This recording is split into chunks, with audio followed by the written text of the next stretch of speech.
the weird circle. In this cave by the restless sea, we are met to call from out of the past stories, strange and weird. Bellkeeper, toll the bell, so that all may know we are gathered again in the weird circle.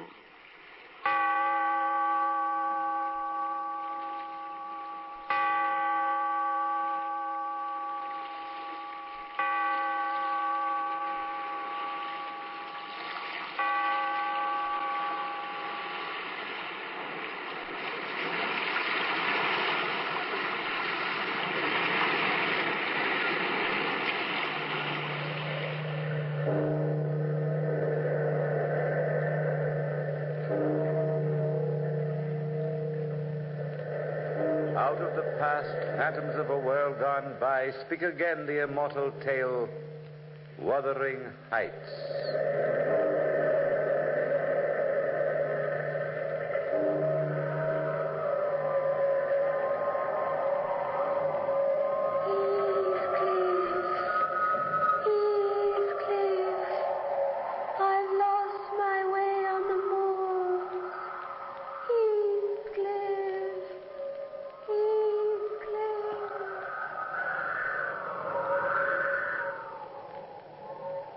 That night, walking in the blinding snow, I could swear I heard a voice in the wind. A high, lonesome voice, lamenting it was lost.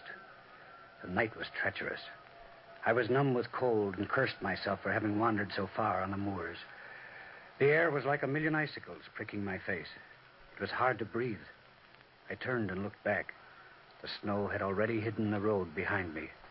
Panic and fear cut through me like a chill knife. I almost ran up the slope ahead. Then I stopped dead still and caught my breath.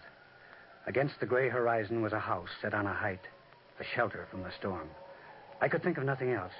I ran toward the house and stumbled up the path to the door. Let me in! Let me in!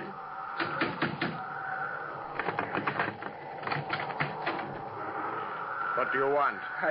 I've lost my way in the storm. I beg of you, sir, let me come in. We don't welcome strangers here. But I can't find my way back in the snow. Take the road you came. It's buried in drifts. Please, sir, I beg of you. I don't allow a man to inconvenience me if I can hinder it. This night I have no choice. Come in.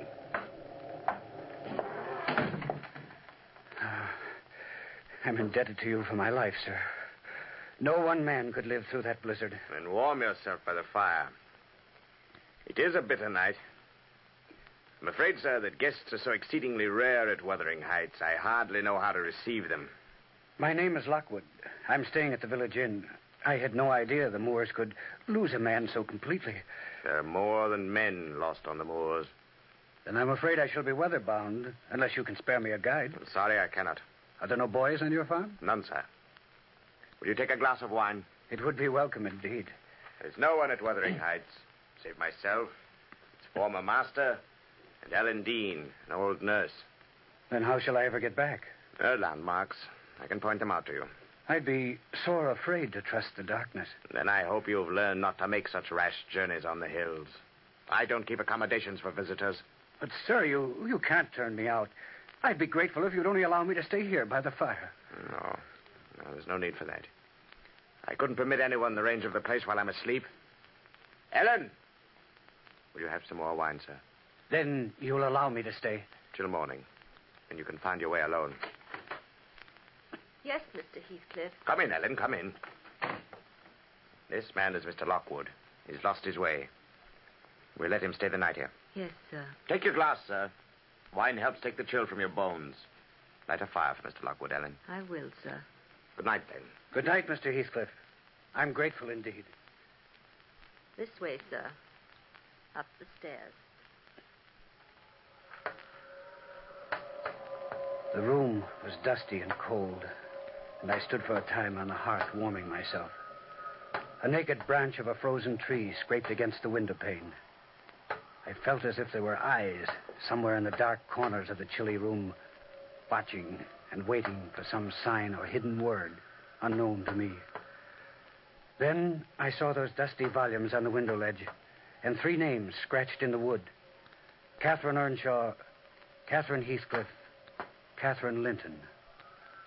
One of the books was a musty testament written in a small feminine hand.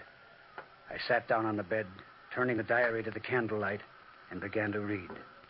It was Catherine Earnshaw's book. "Today's my birthday," she had written. "The saddest day of all. 17. Just imagine. And how little did I dream the world could be so full of tears. Let me tell you how the sadness came. Heathcliff and I were on the moors today, laughing and singing all the while, till suddenly night began to creep out of the east. We ran over the hills toward home. Aye. And a wild slip of a girl you are, Kathy. And, Father, there were at least a dozen rabbits in the goose bushes. Think how many we could bring home if you'd only let Heathcliff have a gun. Whatever will we do with her, Ellen? I think she means no harm, Mr. Earnshaw. Oh, I'm an old man, Kathy. When I'm gone, it's your brother Hindley who'll be master of Wuthering Heights. Heathcliff, is that you who are sitting so sullen on the hearth? I'm Mr. Earnshaw. It is only the thought of you being ill that makes me sullen. Come here, my lad, beside my chair. What a ruffian you are. As wild as the wildest day on the moors. Have you grown fond of Wuthering Heights? Aye, Mr. Earnshaw. I have that. Do you recollect when I found you, a dirty imp, frightened and homeless, on the Liverpool streets? I was so little, sir. I remember little, too. Well, I recollect when I brought you home, and the chore you were, snarling and clawing like a little beast. Now you're a big lad. And I'm thinking it's the truth, Ellen tells me. You're very much fond of our Kathy. We understand one another, sir. Our natures are akin. Aye, Father, they are. Like two peas in a pod, I'm thinking. Well, 'tis good. 'Tis a curious world I'm leaving, but for a better one. Eh, Ellen? Oh, sir. Aye, for a better one. Sing me a little tune, Kathy. Sing your old father to sleep. And put your head back like a good man. There.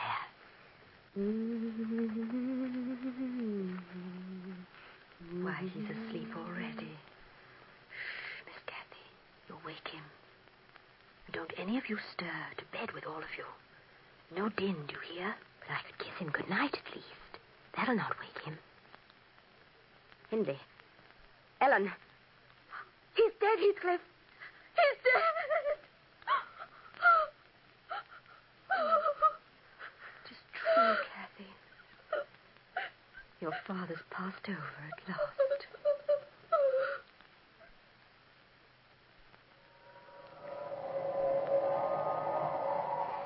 Heathcliff cried tonight till I thought his heart would break. And now my brother Hindley says he's not to eat at table with us anymore. That Heathcliff and I shan't walk on the moors again. And he threatens to turn him out of the house if we break his orders.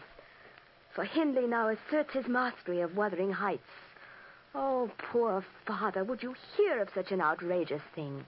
But we shall be happy in spite of Hindley. And when the days pass into weeks, we'll both outgrow the sadness. Come on, Kathy. Come on. Heathcliff, wait for me. I can't run over the moors as fast as you. Then come on, else I will leave you behind. Well, where are you going? We're so far from home. Never you mind. Curiosity killed the cat, remember? Oh, you and your silly sayings. Here, give me your hand. Let's walk a little. We've been running for hours. Heathcliff. Oh, look at me. Why, you're crying. It's only the wind. No, it's not the wind. Oh, I know. I've seen the hurt in your eyes all these weeks, ever since Father died. It's not hurt, you see, Kathy. I'm trying to settle how I shall pay Hindley back. I don't care how long I wait if I can do it at last. Oh, my darling. Hold me close to you. Can't we just run away somewhere? Far away where nobody will ever harm us. You're such a silly Kathy. Do you really love me so much? More than you'll ever know. More than I could ever say. Then nothing can harm us. Come on now. It's already getting dark. Is this place, whatever it is it very far? Just yonder at the top of the hill, you'll see. Oh, you're so mean, not teasing me. Making me wait like this. Well, you don't have to wait longer. Look. There, the wall about it. It's a house. Oh, a beautiful house. Whoever lives in it, Heathcliff? The Lintons. Then it's Thrushcross Grange. See that window with the flowers just underneath? Yes. That's the drawing room. We can sit there and look in on the Lintons and watch what they do on a Sunday. Come on. Look now. Your tears are gone.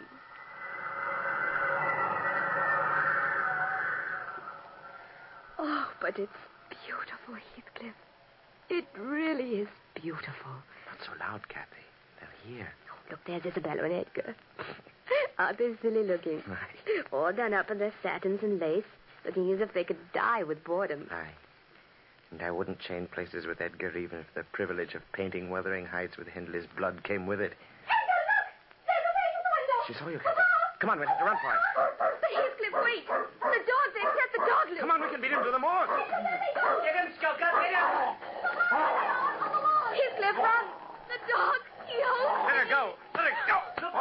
The dog's got one of us. Keep close, Skulker, keep close. Call off your blasted cur. Hi, it's a girl, Papa. So it is. Skulker, get back there. Get back. The rascals know that yesterday was your rent day. They'd come to murder us. Shut up, both of you. Skulker, get back and stay back. Yeah, you're all right. My ankle. My ankle's torn. Let me see, Miss Earnshaw. No, it is a bad bite. Miss Earnshaw. Catherine Earnshaw. Oh, nonsense. An Earnshaw scouring the moors with a gypsy. Edgar, take her up and into the house. We'll have to dress the wound. You. Who are you? None of your business, Mr. Linton. And you'll not lay a hand on her. Why, you insolent Kathy, rogue. I'll take you home. No. No, Heathcliff, I can't walk. Heathcliff, is it? Well, so you're the lad my late neighbor adopted. He's a frightful thing, Papa. Unfit for a decent house. Aye, and that's the truth. Now get going, lad. And tell Miss Earnshaw's brother we'll keep her here till she's able to come home. Do as he says, Heathcliff. Please. You heard what Miss Earnshaw said. Get a move on. Kathy, I'll come back. Goodbye. I'll fetch you home when you're well again.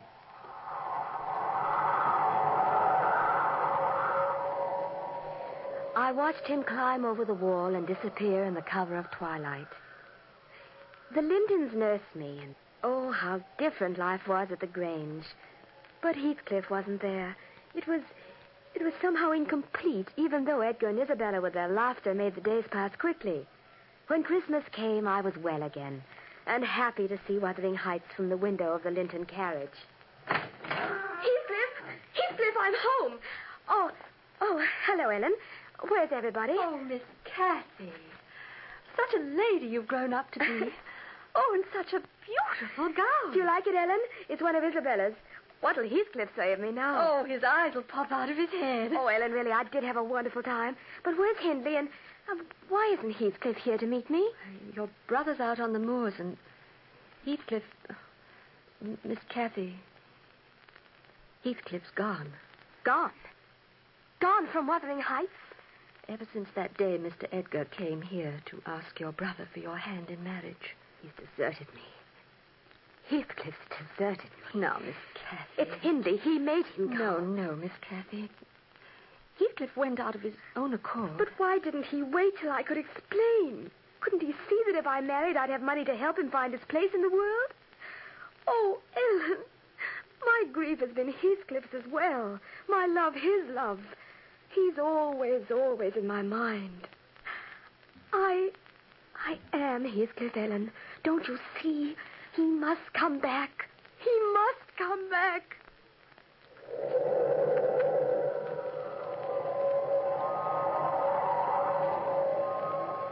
Weeks and months passed. I waited and hoped. He didn't come back. Then one summer day, after old Mr. Linton died, Edgar and I were married, and Ellen came to live at the Grange. One night, Edgar and I were sitting with Isabella in the parlor when Ellen came in. Yes, Ellen, what is it? Oh, Miss Kathy, there's a man from the valley to see you. Why, she's white as a sheet. Well, did he frighten you, Ellen? No, ma'am, it's just that I... Well, speak up, Ellen. Who is he? Oh, Heathcliff, sir. Heathcliff, come back. Ellen, it isn't true. Oh, Edgar! Edgar, Heathcliff, come back. He's come back. Oh, look, do get him. Step out, Ellen, quickly. Oh, really, Catherine? Oh, I know you didn't like him, Edgar, but for my sake, be friends with him now. Why, he's nothing more than a runaway servant, Catherine. Oh, I know what you think, Isabella, but you like him when you know him better, really, believe me. Mr. Heathcliff, in here, sir. Oh, Heathcliff. Oh, Heathcliff, you've come back at last. Welcome to the Grange. Cathy. And a more beautiful Cathy there never was.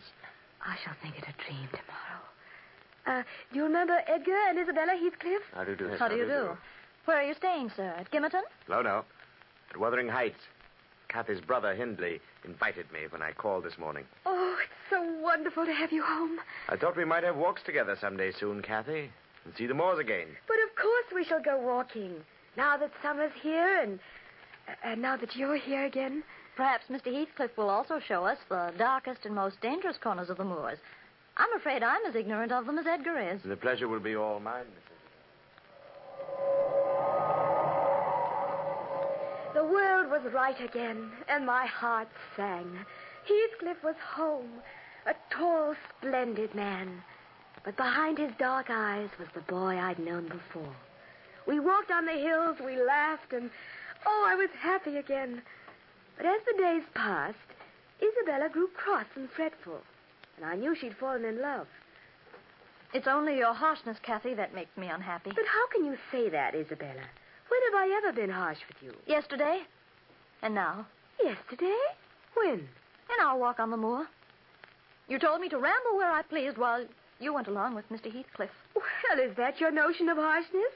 I really didn't care whether you walked with us or not. You didn't want me, Cathy, because you knew I liked being there. With Heathcliff, you mean? Yes. But you want nobody to be loved except yourself. Isabella. Well, you don't believe that. I love him more than ever you could. And Heathcliff might love me, too, if you'd only let him. Oh, I wouldn't be you for a kingdom, then. Do you know what Heathcliff is? He's a rogue. Wild and cruel and strong. He stops at nothing. And you know what he's doing now, this minute? He's doing what he always swore to do. Ruin Hindley Earnshaw. I don't believe you. You're selfish. You're jealous of me. Here. What's going on between you two? I love him. You hear that, Edgar? And I don't care if you do know it. I love Heathcliff more than Catherine ever loved you. Isabella, stop it. You don't know what you're saying. I know what I'm saying well enough. You're both against me. Isabella, stop this hysterical talk and go to your room. All right, Edgar. I'll go. But what will you think when I say it's the last order I'll take from the master of Thrushcross Range? Cathy, what on earth's the matter? What does she mean? I don't know, Edgar. I don't know. Well, I do. It's that Heathcliff. He's poisoned her mind. Edgar, don't talk. Call Ellen. I feel ill. But Cathy... Edgar, let's hear no more about it. Edgar, I can scarcely stand. Cathy. Ellen, come quickly. Miss Cathy has fainted.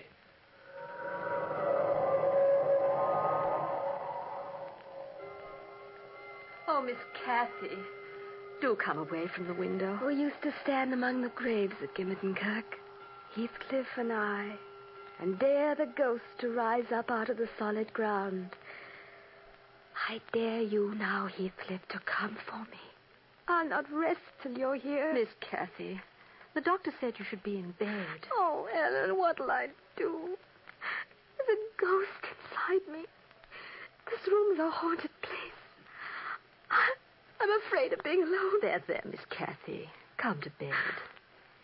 Look, see how weak you are? In a little while, you'll be well and strong again. Now, cover up. Good and warm. Cathy, it's happened. You've driven her away. Isabella's run off with Heathcliff.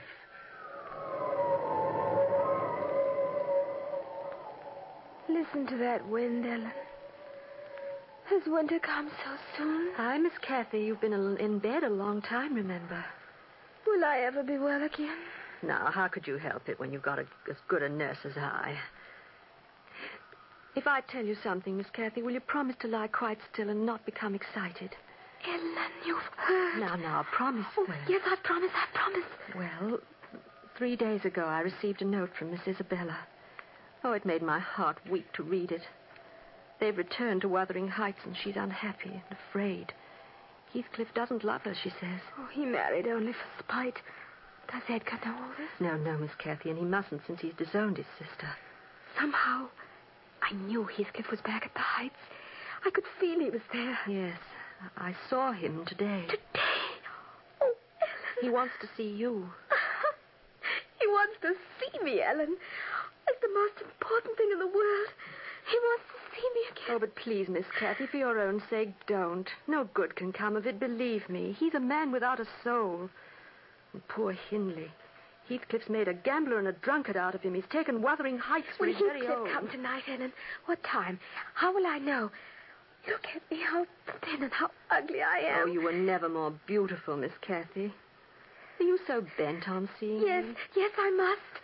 Well, he'll come to the garden tonight after 10 o'clock. 10 o'clock? Oh, there's so little time, Ellen. Help me out of bed. I must get ready to see him. But he's coming here. He knows you're ill. But I'm not ill any longer. You'll see how well I am when I walk down to the garden to meet him. And now he's coming to the garden. I knew you'd come back, Heathcliff, someday. Back to me. What matter is anything now, except that you're coming to the garden to see me again. But I must close my book, put it away before the clock strikes 10. Silly words I have written. What do they mean? There was never a way of telling what's in my heart. The diary ended, and I closed the book. The gloomy room had grown chill again, for the fire had burned itself out. And over Wuthering Heights, the wind of the blizzard sang. I pulled down the covers of the bed. The frozen branch of the tree scraped on the window glass. I went to the window and pulled it up. A cold wind dashed in upon me. I reached out, groping for the twig. Then my blood froze. Instead of the branch, my fingers closed over a small, ice-cold hand. I tried to draw back my arm, but the hand clung to it, and a voice came out of the wind. Let me in. Let me in. I've come home. I lost my way on the moor. Heathcliff, let me in. Heathcliff! Heathcliff! Heathcliff! Confound you, Mr. Lockwood. What is the matter? A hand on the sill, and a voice entreating me to let her in. Mr. Heathcliff, it's your Catherine, out on the moors. Are you mad? She's been dead 20 years. Then she's come back from the grave. I tell you, I touched her hand. What is this din in the night, Mr. Heathcliff? What's happened? Cathy, on the moors. I must find her.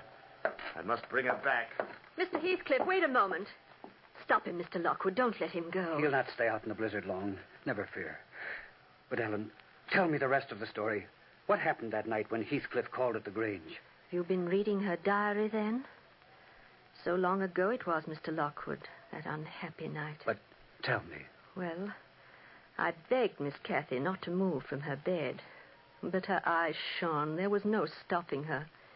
Heathcliff was waiting in the garden at the stroke of 10, and I opened the side door for Miss Cathy to go out in the winter air. They looked at each other without saying a word. A gust of icy wind blew up. I was afraid for Cathy. I shouted to her. Miss Cathy, you must come inside. You're not well. I don't care, Ellen. Let me stay. Cathy, she's right. You must go. The wind's cold. I'll wait by your window. No, Heathcliff. I want to stay here. Miss Cathy, please. I'll never go. Never again. When I'm dead, Heathcliff, will you forsake me? Cathy, don't speak of dying. Cathy. Miss Cathy. Oh, bring her in, sir. She's fainted. I'll never forsake you, Cathy. No, Ellen. She's not fainted. Call Edgar. Tell him Cathy is dead. So we buried her on the moors in a lonesome spot where she'd often wandered. And Mr. Heathcliff came back to the Heights. And so the years have passed. Now, sir, you know, and I can wait no longer. Please go with me to fetch him out of the storm. But, Miss Isabella, what happened to her? Oh, she went back to the Grange soon after Miss Cathy died. And Hindley? He's still here at the Heights, though he seldom comes out of his room. Will you go with me now, sir? Yes, Ellen. Lead the way. The snow is beginning to stop, sir. We wandered so far from the heights, Ellen. We'd better go back. Oh, but the dawn is coming. The spot I mentioned is just ahead. Look, there on the slope. It's a cross. There's something half buried in the drifts. Miss Cathy's grave, Mr. Lockwood. But what's that lying over it? Oh, he didn't know where else to look on the moors except in the spot where she lies. Then it's Heathcliff, frozen in the snow. Aye, Mr. Lockwood. Come. We can go back to the heights. He's found her at last. As we trudged back to Wuthering Heights, the snow slackened, and there was nothing but the bleak house there on the hill, and beyond it a wide and gloomy sky. As we approached the gate, I looked up and saw two birds taking flight from one of the eaves, and they flew together through the snow-dusted air, and we stood and watched until they disappeared into the gray horizon of the morning.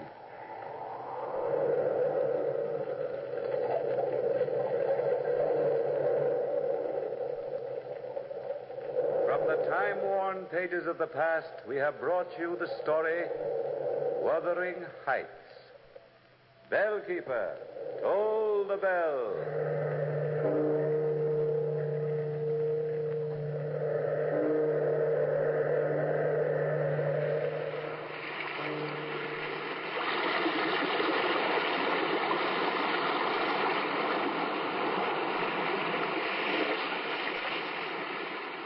From the time-worn pages of the past, we have heard another immortal tale in The Weird Circle.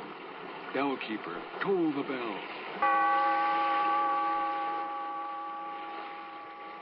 Be here in this lonely cave by the restless sea once again next time for another immortal tale.